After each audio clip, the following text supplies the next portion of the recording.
नमस्कार, नादी टीवी देख रहे हैं आप और मैं हूं आपके साथ नंसी शर्मा। और चलिए बुलेटिन की शुरुआत करेंगे, जहां राजधानी भोपाल के कुशाभाऊ ठाकरे सभागार में मुख्यमंत्री डॉक्टर मोहन यादव ने प्रेस कॉन्फ्रेंस कर सरकार की उपलब्धियों का विस्तृत विवरण प्रस्तुत किया। कार्यक्रम में डिप्टी सीएम जगदीश देवड़ा और भाजपा प्रदेश अध्यक्ष हेमंत खंडेलवाल भी मौजूद रहे।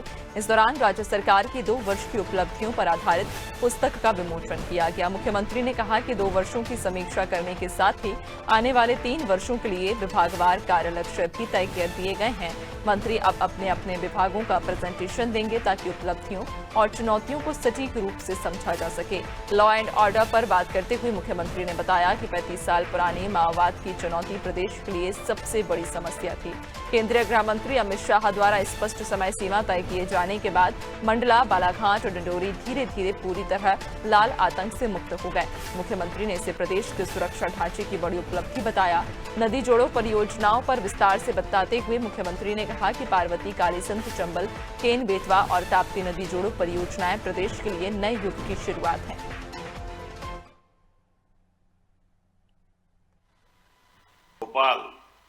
भोपाल में जीआईएस नहीं होती थी, रीजनल इंडस्ट्री कॉन्क्लेव नहीं होती थी। उद्योग के मामले में एग्रीकल्चर ग्रोथ रेट तो हमारी बहुत अच्छी थी, लेकिन एग्रीकल्चर ग्रोथ रेट के अलावा भी हमारे राज्य के अंदर इंडस्ट्री जब तक नहीं आएगी तब तक हमारी ठोस अर्थव्यवस्था पे प्रश्न खड़ा होता था। और उस व्यवस्था पे विचार करने के बाद हमने निर्णय किया कि रीजनल इंडस्ट्री कॉन्क्लेव होना चाहिए।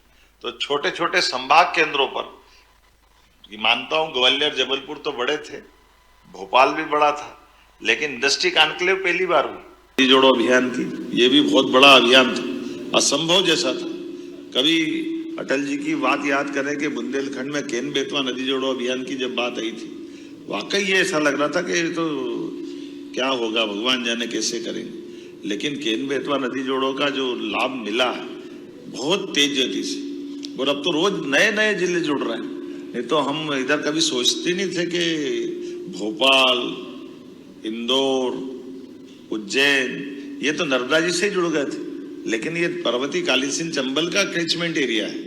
इधर नीमच, मंदसौर, चंबल तो वर्षों से थी, गांधी सागर डैम भी वर्षों से था, लेकिन नीमच, मंदसौर में सिंचाई का रकबा का हमारा पानी, हमारी नदी, हमारा कार्यक्षेत्र, लेकिन पीकेसी योजना से अब लाभ पूरा लेंगे।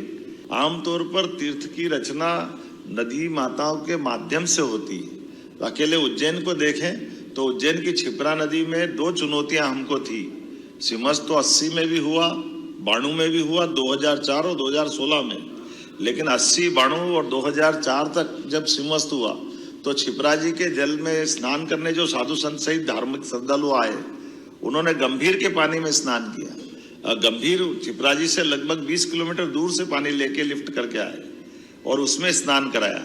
स्नान तो हुआ, कुंभ भी हुआ, सिंहस्थ भी हुआ, लेकिन मन में भाव कचोटता रहा कि ये अपन किस जल से स्नान करा रहे हैं।